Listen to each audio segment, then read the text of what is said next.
Je vois tellement de jeunes ces temps-ci qui s'entraînent 2-3 fois semaine, mangent 2-3 repas par jour, pètent la face, ils vont se droguer les fins de semaine dans des raves, des parties, tout ça. Puis là, maintenant, ils disent ah, OK, là, l'été s'en vient dans une couple de mois, je vais me mettre en shape, je vais embarquer sur le gear. Le gear, pour ceux qui ne savent pas, c'est des stéroïdes anabolisants.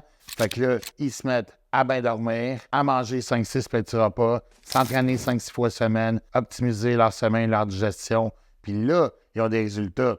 C'est pas nécessairement à cause du gear. Faut arrêter de tout le temps juste penser au produit puis se mettre ça comme motivation. La base, c'est la base. Regardez un gars comme Lee Priest, toute sa jeunesse, s'entraînant malade, diétant malade. Oui, il a commencé les stéroïdes jeunes, mais ce gars-là, il avait la base de 13 à 19 ans avant de toucher à ça. Tout est une question de génétique aussi. Voici une photo de moi à 18 ans. Quand j'ai commencé à m'entraîner, ça faisait déjà 1 an et demi que je m'entraînais. Je m'entraînais dans un Nautilus Plus. Ma mère m'a toujours alimenté comme un athlète de haut niveau parce que je jouais du gros hockey de compétition. Fait que quand j'ai commencé à triper sur le bodybuilding, puis aller, qu'est-ce qu'il fallait que je mange, puis tout, je me suis rendu compte que je mangeais déjà tout ce qu'il fallait. Fait que ça n'a pas pris 1 mois et demi, 2 mois que j'avais déjà des vergetures, les muscles gonflaient, parce que l'alimentation et la génétique, c'est tout là que ça se passe en partant. Arrêtez de croire au miracle, puis de vouloir trop de sauter des étapes, puis contactez-moi en privé ou engagez un autre coach compétent qui va vous montrer votre cheminement pour votre mise en forme.